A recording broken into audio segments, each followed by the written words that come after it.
Ladies and gentlemen, this is our Innovation in Retail Revival by Nathaniel Engel, Noah Cook, Arvin Sodi, and Grant Higgins. Okay, so the situation that the innovation retail is in right now is that we have 4 stores, all with decreasing sales, 3 of which have decreasing sales over the last 2 years, 1 of which has increased in sales. This is due to encroachment because competition with e-commerce platforms that consumers are more often going to than retail chains. We have an employee base of 32 employees, 8 per each store. These employees lack training in technology, and our store has very little technological presence. We wish to modernize and add a technological element to our store to prevent the cutting down of our business and its eventual bankruptcy. The overview of changes which we'll be implementing in our stores: the changing of opening hours and closing hours, which will allow our customers to shop longer. Implementing a delivery service for short and long-term delivery and short and long-term distance. Website creation to improve our e-commerce business. Store consolidation by closing our least performing stores. Commission consolidation, and employee reduction. All right, so the strength of our stores are strong retail presence and our strong base of employees who are loyal and have relatively high morale at this current point. So then the weakness is the decreasing sales and a lack of a technological presence whatsoever, and a lack of an employee base that understands the technology. So then the opportunities for us is to expand into e-commerce, and then as well as optimize our marketing and our current retail presence. And then the threats to our current business are the encroachment from expanding e-commerce platforms and the changing consumer trends. So here's the outlook of our sales. You can see that three of our stores have reduced our sales in the last 2 years, and 1 has increased. So we will be removing 2 of our stores and turning them into 1 warehouse. We will close the 2 bottom performing stores, and then whichever one has the better geographic area more central to the city for delivery, that will turn into the warehouse. The closing of both stores is so that the closing of the store that is not transformed to the warehouse can either be sold off or subletted to provide money to fund the expansion of our business. So now here we're going to address the e-commerce growth and how we're going to expand into that section. So we're going to outsource the creation of a website and app design for our company. So our app is going to feature a unique algorithm that recommends products to people based on their past purchase history, and then calculates which they are the most likely to buy in the future.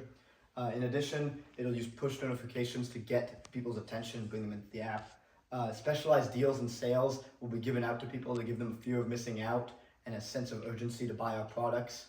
And then as well as allowing for delivery in our store, we'll also offer pickup in store to motivate customers to come into the store where they are more likely to buy more products.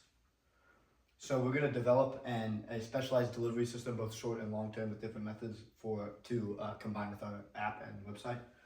Okay, so for close range, specifically under 20 kilometers, we're going to use drone delivery at about 10 drones, $5,000 each, which we believe is going to be cheaper than either close range outsourcing to a bigger company and buying trucks and paying for the drivers, and or just paying drivers themselves using their own cars.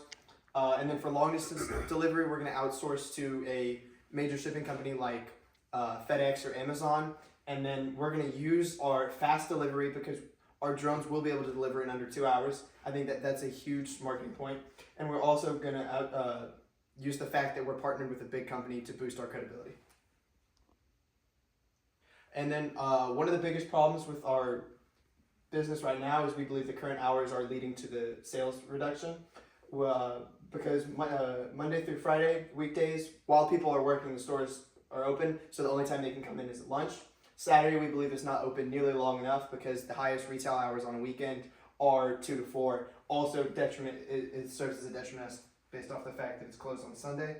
So what we did to update our hours is Tuesday through Friday, we changed it from 11. So the earliest time that people would be coming in is when our store is open already, and then people can come in after work, where retail traffic becomes a lot higher. We're also going to open on Saturday and Sunday because that's when the retail traffic's the highest. People are going to come in, they have free time. And then Monday we're going to give off because Monday has the lowest retail traffic, and our employees will want a break as they're used to a day off. And now for a reevaluation of our current commission system. This current commission system is sitting at a whopping 20% commission per employee per transaction, which they help complete, which will be reallocated to a 5% overall salary raise, which will increase employee morale as they have a more sustainable salary, which they can live off of. The commission will be reduced to 10%. Our theory on this is to still promote them being interested and willing to help customers with their shopping experience, which will help us to increase our overall, one of our overall aspects of our business. And then the final reallocation of the commission system is to implement unique technologies. These technologies include an AWS web server, which will help to maintain the web server and our website's availability. The certification incentives, which will provide employees with abilities to get certified in a variety of digital fields, which will decrease the digital skills gap. And then the adoption of the Square payment method, which will streamline the payment process while providing an ability for the digital wallet to be adopted across all of our stores, which is a growing form of payment. And the final thing is the AWS web server, as well with the certification incentives, allow for our business to scale sustainably as we have the backbone basically to build off of as more customers attempt to use our stores. Okay, so how will these store changes influence the staffing levels? Well, since we're shutting down store 1, we do want to keep some employees from store 1 and store 2. So we're going to take the six employees from store 1, split them up 3 and 3 to stores 3 and 4 to deal with the reinvestment, so they can deal with a bigger store with more moving parts. We're going to fire 2 people there, and then from store 2 we're going to warehouse train them. And train them in drone management, and we're going to hire a manager just because they need a manager. And we're going to fire 2 people from that store. So for the layoffs, we're going to have a total of 4 people being laid off because economically it's most beneficial to lay off 4 people. And then we are giving them a loyalty-based severance package. So every year they've worked there, they get 1 month of severance pay. Moving on to our marketing strategy. So we have 6 main marketing strategies within our business. Beginning with paid advertisements on social media. As everybody knows, social media marketing is the new hype around all businesses in the US. And so it's platforms like YouTube, Instagram, Facebook, whatever anybody uses in this current day. We're going to have paid campaigns. We're going to pay these social media websites to put ads on their videos. And then also utilizing social media, we're going to have influencer campaigns. We're mainly going to be utilizing micro-influencers because celebrity influencers and macro influencers do not really fit the demographic of our audience, especially because we're located in one city. So micro influencers around the city will be more optimal to gain traction and also for authenticity of our business. Next, we're going to have search engine optimization, which basically involves buzzwords and keywords being put on our website in order to build traffic for commonly searched items. These common search items are going to pop up, and our website is going to show up as one of the first results on Google. The next marketing strategy is target market. So we're going to look at 3 main aspects: demographics, psychographics, and geography. With geography, I already discussed micro influencers, and we're also going to look at how to bring in people based on a certain area, whether they're in the suburban area of the city or urban area of the city. Demographics, we're going to look at the specific audience we have and target products and advertisements based on our audience demographics.